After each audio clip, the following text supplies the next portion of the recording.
Wirya Carita mempersembahkan kisah karya S.H. Mitarsya berjudul Sepasang Ular Naga di Satu Sarang. Selamat menikmati. Salam Daya.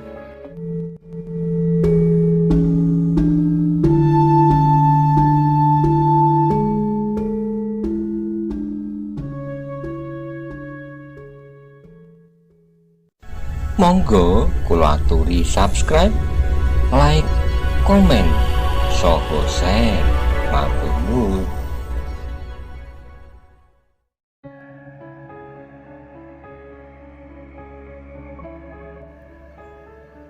Persiapan yang dilakukan oleh Tohjoyo ternyata semakin lama menjadi semakin mapan dan rapat. Tidak seorang pun di luar mereka yang mengetahui apakah yang sebenarnya akan terjadi. Dalam pada itu, Anusapati sendiri yang meskipun merasa bahwa kolam itu berhasil untuk sementara menenteramkan hatinya, namun semacam kegelisahan yang semakin lama semakin dalam telah mencekam hatinya. Perasaan bersalah atas kematian Sri Rajasa dan penyesalan atas pengorbanan yang terlampau besar yang telah diberikan oleh Subekar membuatnya selalu dibayangi oleh peristiwa-peristiwa yang buram itu. Ternyata aku tidak berhasil mengatasinya seperti ayahanda Sri Rajasa, berkata Anusapati di dalam hatinya. Bayangan hitam itu selalu mengejarku kemana aku pergi. Dan akhirnya Anusapati jatuh ke dalam kelemahannya. Ia memang bukan seorang yang pantas berdiri di atas tetesan darah orang lain, karena hatinya lembut. Dan karena itulah maka tiba-tiba ia terlempar ke dalam suatu keadaan yang tidak seharusnya dilakukan. Pasrah diri terhadap nasib yang manapun yang akan menimpanya. Dengan demikian, di dalam kegelapan Anusapati tidak lagi ingin mengganggu pamannya, Maeswagni.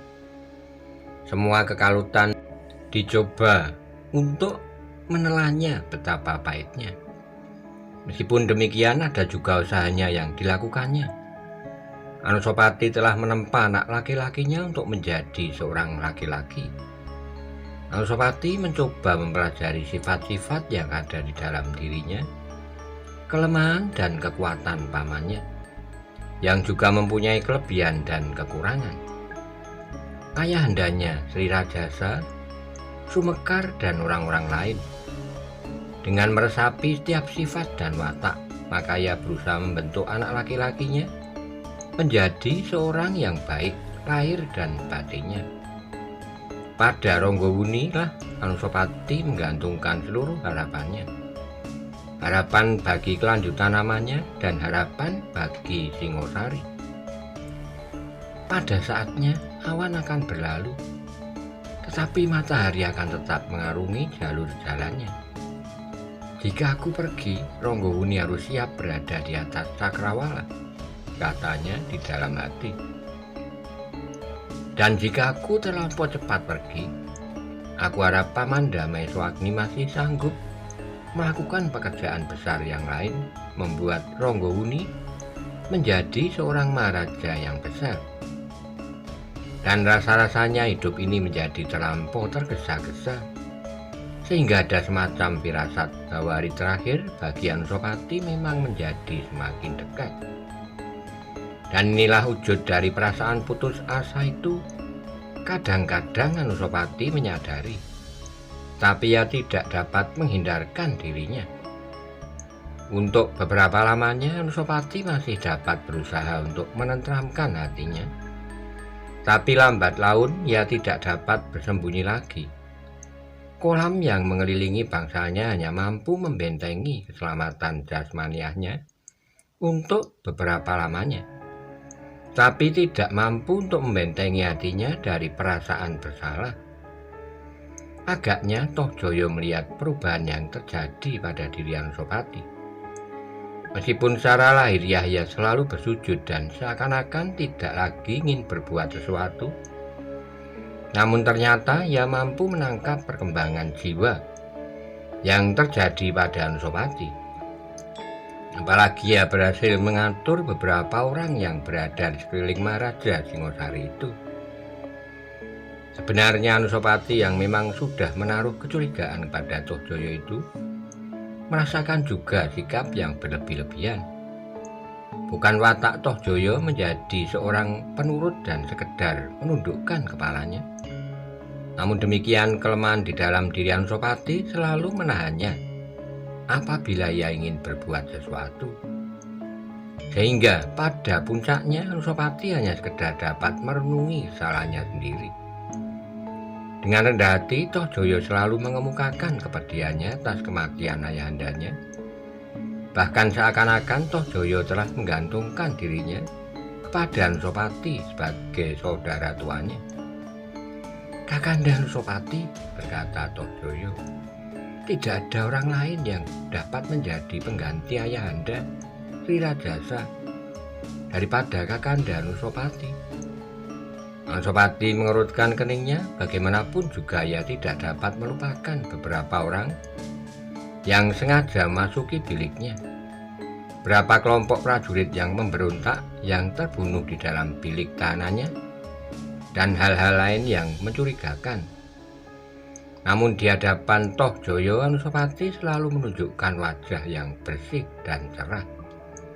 "Adinda Tohjoyo," katanya, "aku memang menganggap adik-adikku sebagai keluarga yang berada di bawah tanggung jawabku sepeninggal ayahanda.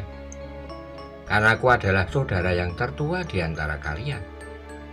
"Terima kasih, Kakanda," berkata Tohjoyo. "Tapi untuk selanjutnya barangkali aku akan sering mengganggu Kakanda di dalam banyak hal. Karena aku akan mengadukan semua persoalan dan kebutuhanku kepada Kakanda." "Aku tidak keberatan, Adinda."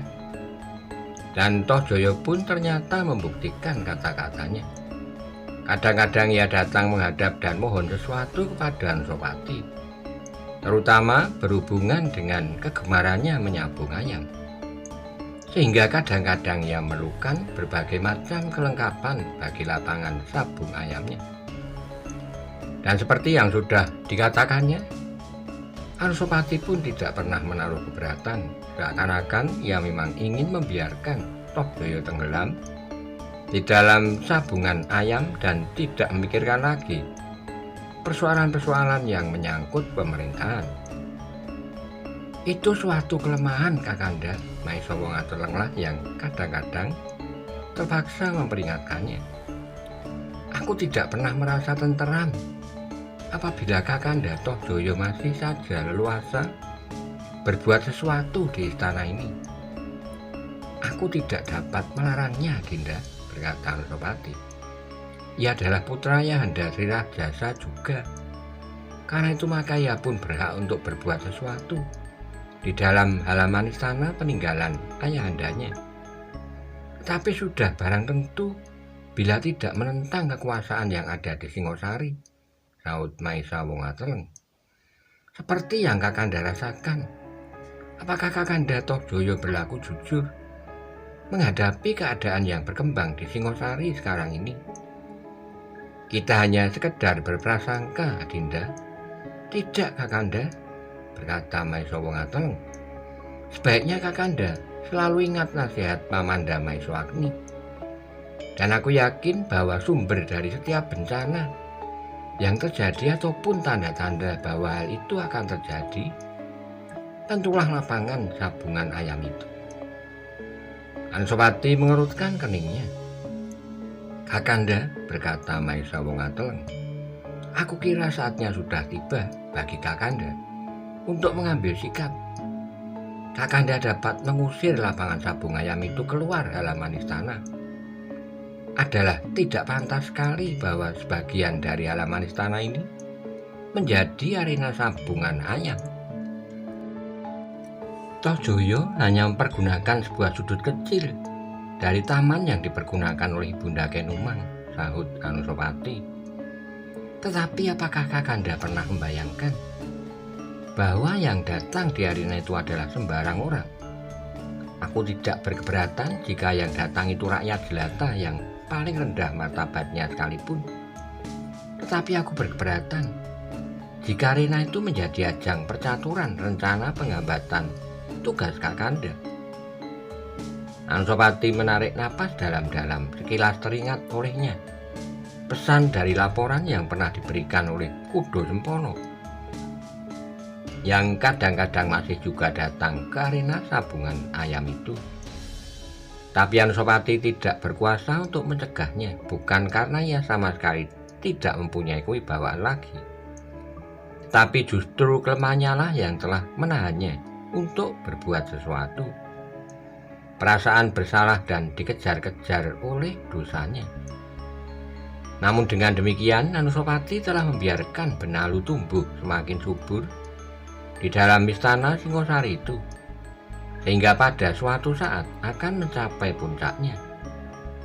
Namun sejalan dengan itu, ternyata Anusapati juga telah menempa putranya, Ronggowuni, dan sekaligus kemenakannya, putra Maisa Wongateleng, yang bernama Maisa Cempaka.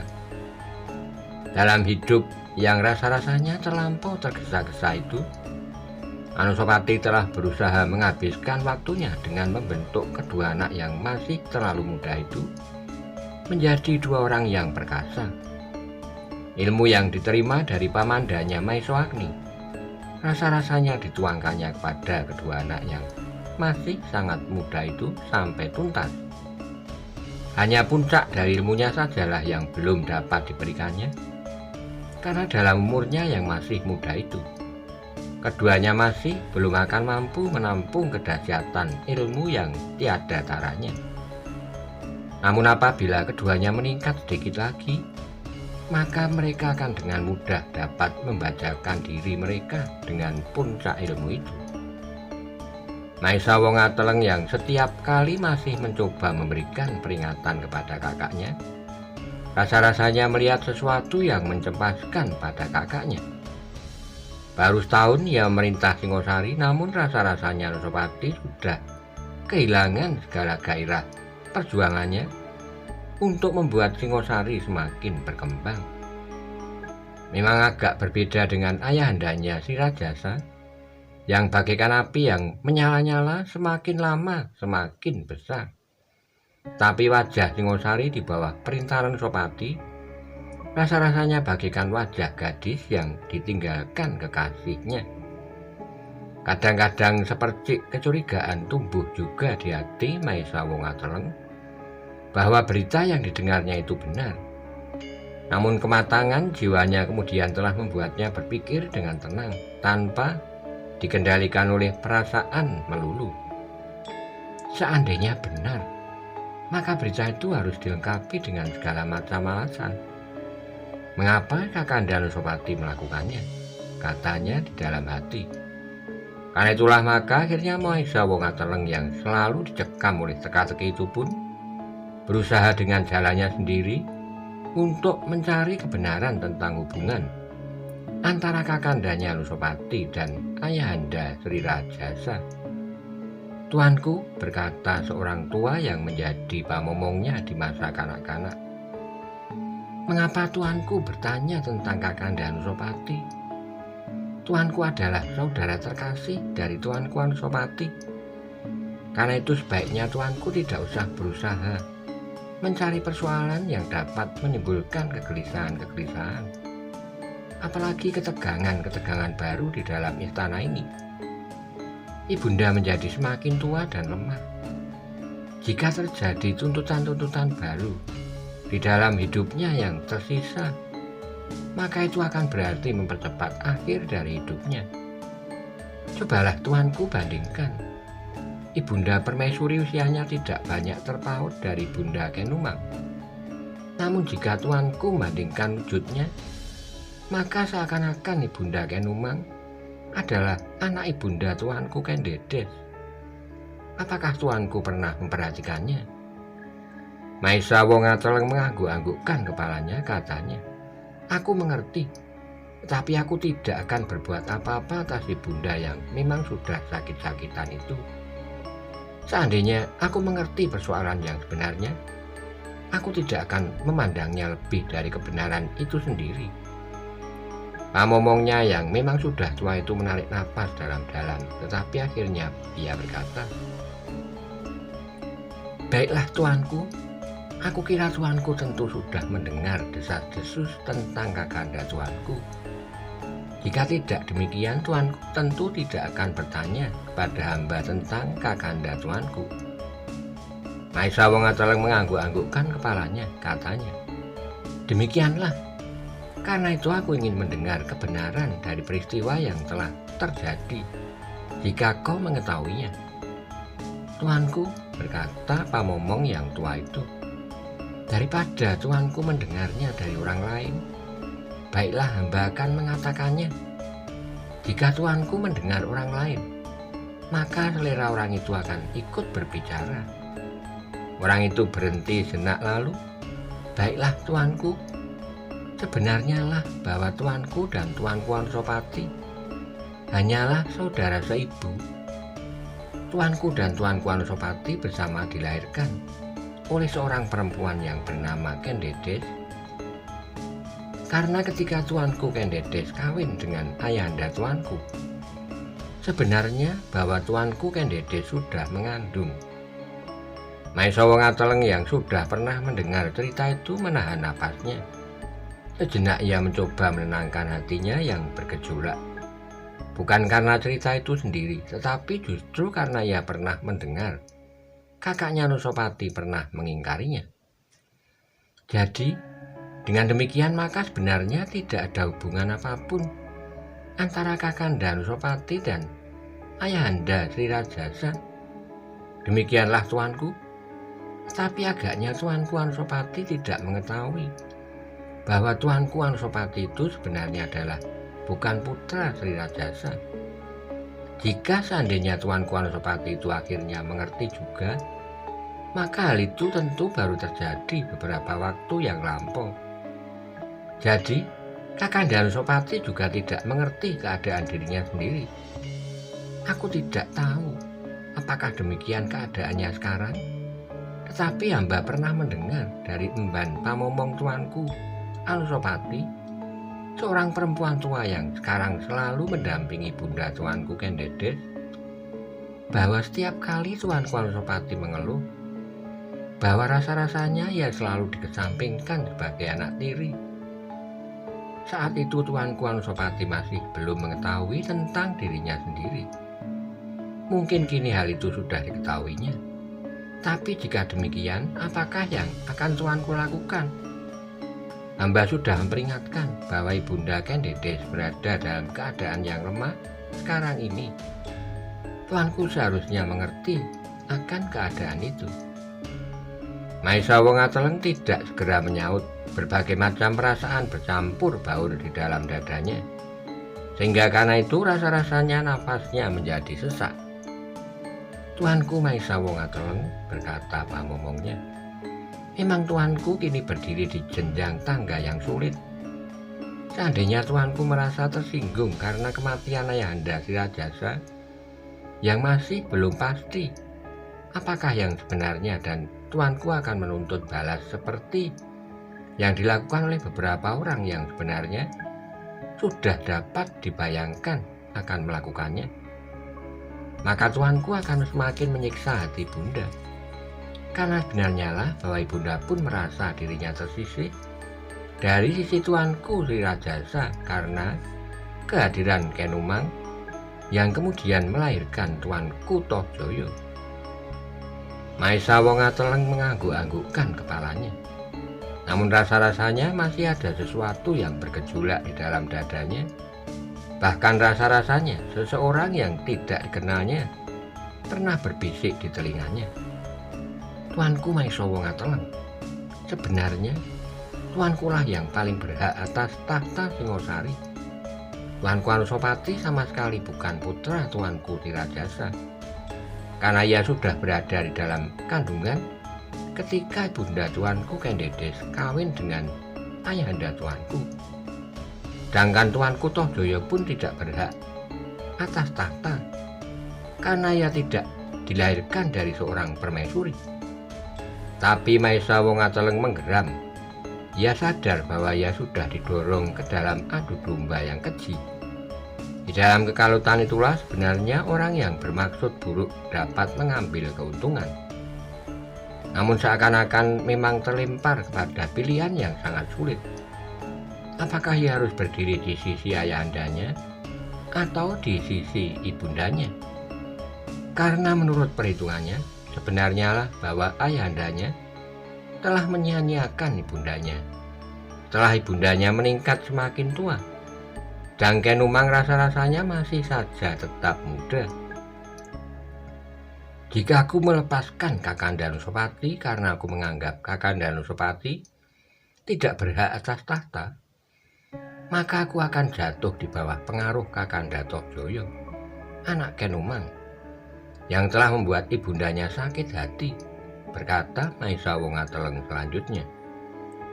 Karena itu didorong oleh perasaan tanggung jawabnya dan sifat-sifat kesatria di dalam dirinya, ia tidak mau berteka-teki, maka sekali lagi ia bertekad menghadap Kakandanya Anusapati.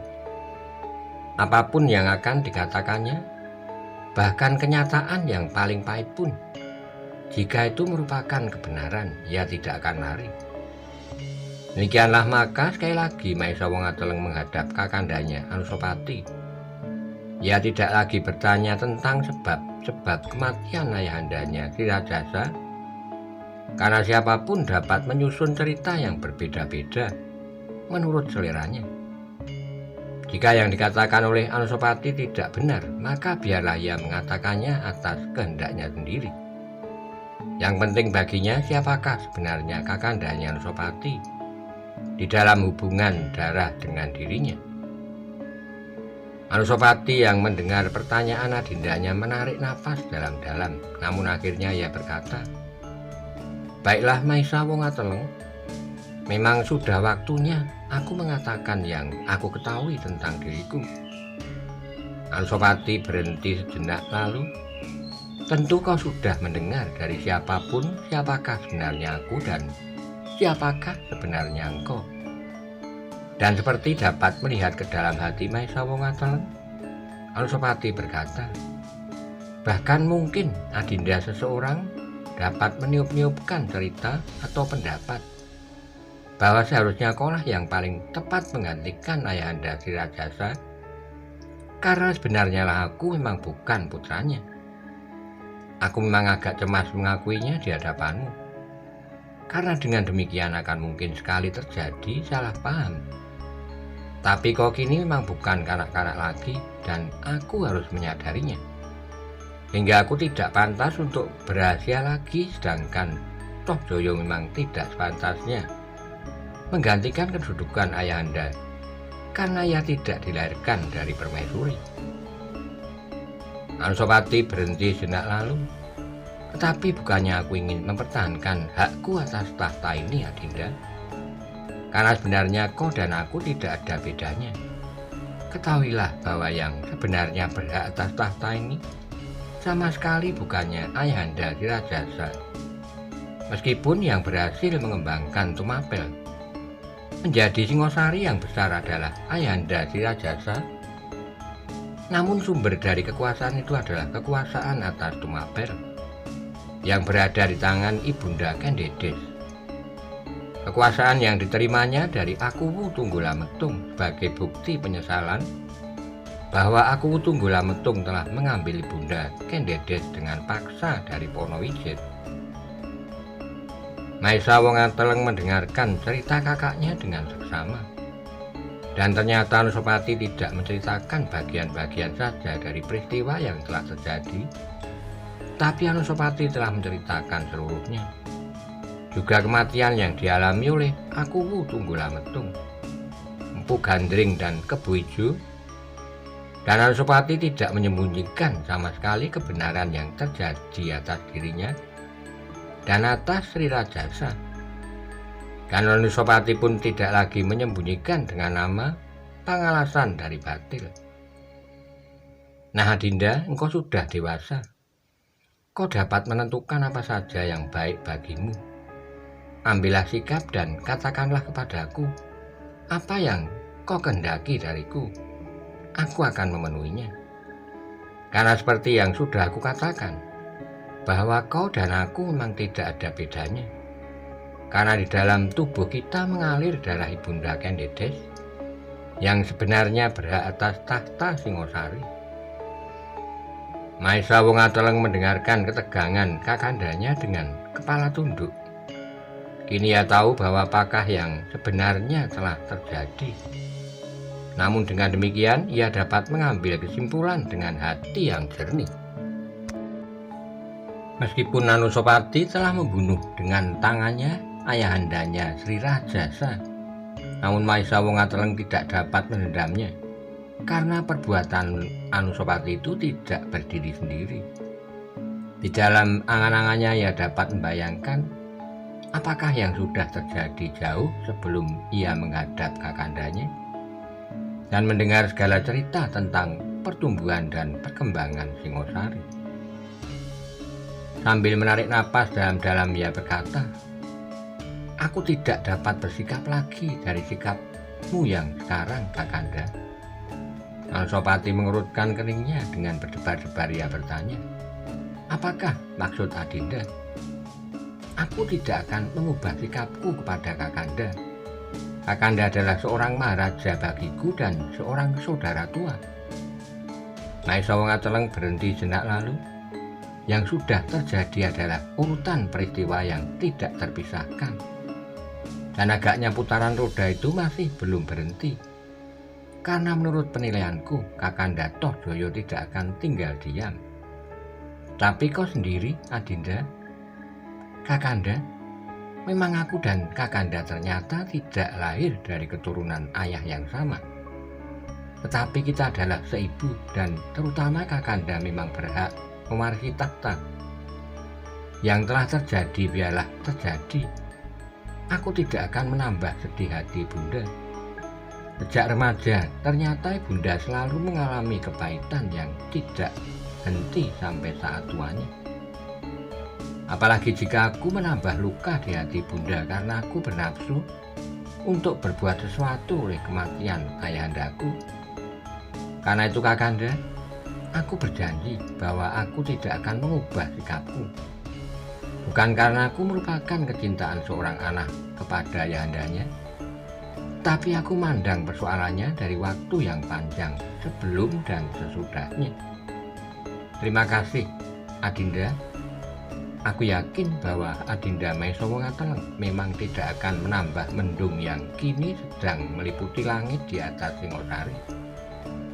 Meskipun dengan demikian bukan berarti bahwa aku tidak menyembunyikan dosa di dalam diriku karena kematian ayahanda Sri Rajasa. Kakanda, bagiku Kakanda Anusapati dan Kakanda Tohjoyo mempunyai kedudukan yang sama. Kakanda Anusapati adalah saudaraku seibu, sedang Kakanda Tohjoyo saudaraku seayah. Tapi biarlah aku menimbang beratnya di dalam keadaan yang sekarang dan berdasarkan hak yang memang ada. Aku milih Kakanda Anusapati. Selain kewenangan Kakanda atas Singosari, maka sebenarnya lah bahwa Ibunda merasa tersisih dari sisi ayahanda Sri Rajasa, dan itu sangat menyakitkan hati, bukan saja bagi Bunda tapi juga bagi kita berdua. Anusapati menarik napas dalam-dalam. Rasa-rasanya hatinya kini menjadi bertambah lapang setelah ia mengatakan apa yang sebenarnya terjadi kepada Maisa Wongateleng. Seakan-akan beban yang memberati hatinya kini sudah tertumpahkan. Apalagi ketika Anusapati mengerti bahwa Maisa Wongateleng menerima yang terjadi itu sebagai suatu keharusan yang wajar karena hukum putaran. Demikianlah maka Maisa Wongateleng pun tidak ragu-ragu lagi menentukan sikap. Namun demikian ia masih juga berkata kepada Anusapati, "Kakanda, mungkin masih akan datang kepadaku orang-orang yang ingin mengeruhkan hubunganku dengan Kakanda. Jika kemudian aku menunjukkan sikap yang lain dari yang aku katakan, Maafkanlah aku Kakanda, karena aku tidak sebenarnya bermaksud demikian. Mungkin dengan sikap itu aku akan dapat menemukan sesuatu. Terserahlah kepadamu Adinda. Aku percaya kepada Dinda, karena pada dasarnya aku akan pasrah apakah yang Adinda kehendaki sebenarnya. Itulah yang berlaku karena aku merasa bahwa aku telah melakukan kesalahan yang maha besar. Jika kemudian Maesa Wongateleng meninggalkan Kakanda, maka rasa-rasanya tidak ada persoalan lagi di dalam dirinya. Semuanya sudah jelas dan ia tidak perlu lagi selalu meraba-raba di dalam kegelapan. Namun seperti yang diduganya, maka masih saja ada usaha untuk mencoba mempengaruhinya. Tidak seorang pun yang menyangka bahwa Anusapati sudah menceritakan semuanya yang telah terjadi pada adiknya. Seseorang yang tidak dikenal telah mengunjungi Maesa Wongateleng, seperti yang pernah terjadi. Diceritakannya bahwa sebenarnya yang telah membunuh si Rajasa adalah Pengalasan Batil atas perintah Anusapati. Kemudian Pengalasan itu sendiri telah dibunuhnya. Siapakah yang mengatakannya? Bertanya Maesa Wongateleng. Bukankah yang mengetahui peristiwa itu hanya Ayahanda, Pengalasan Batil dan Kakanda Anusapati? Padahal baik Ayahanda dan Pengalasan itu sudah tidak ada lagi, sehingga satu-satunya saksi adalah Kakanda Anusapati. Tentu Tuanku Anusapati akan ingkar, tetapi sebenarnya lah ada saksi yang melihatnya. Seorang pelayan dalam yang malam itu bertugas di bangsa Tuanku Sri Rajasa. Apakah kau menjamin bahwa bukan Dandang disebut Kuntul dan sebaliknya Kuntul disebut Dandang? Tidak Tuanku, tidak. Mengapa ia tidak memberikan kesaksian di muka sidang dan berbicara di bawah wajah Dewata? Hingga apabila kata-katanya tidak benar ia akan kena kutuk 1000 keturunan. Oh, ya hamba tidak tahu Tuanku, tetapi demikianlah kenyataannya. Maesa Wongateleng mengangguk-anggukkan kepalanya, lalu katanya kepada orang itu, apakah kau dapat membawa pelayan dalam itu kepadaku? Tentu Tuanku, hamba akan membawanya menghadap Tuanku. Meskipun sampai saat ini pelayan dalam itu selalu bersembunyi. Pelayan dalam itu selalu dikejar oleh perasaan takut bahwa pada suatu saat ia akan dibunuh oleh Tuanku Anusapati untuk melenyapkan sama sekali jejak pembunuhan itu. Maesa Wongateleng masih mengangguk-anggukkan kepalanya, tapi kini wajahnya nampak berkerut-merut. Agaknya ia sedang dicekam oleh perasaan yang bergejolak di dalam dirinya. Bawalah pelayan dalam itu kemari, aku ingin mendengar pengakuannya. Tetapi apakah Tuanku bersedia melindunginya dari kemurkaan Tuanku Anusapati?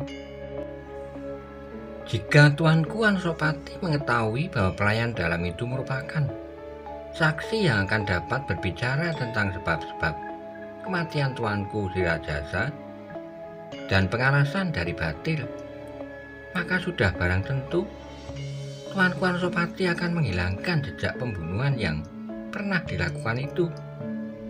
Meskipun untuk sementara ia berhasil mengelabui rakyat Singosari, tetapi pada akhirnya ia harus memikul akibat dari dosanya itu. Baiklah, aku akan mengusutnya. Tetapi apakah Kakanda Tojoyo sudah mengetahui tentang hal ini?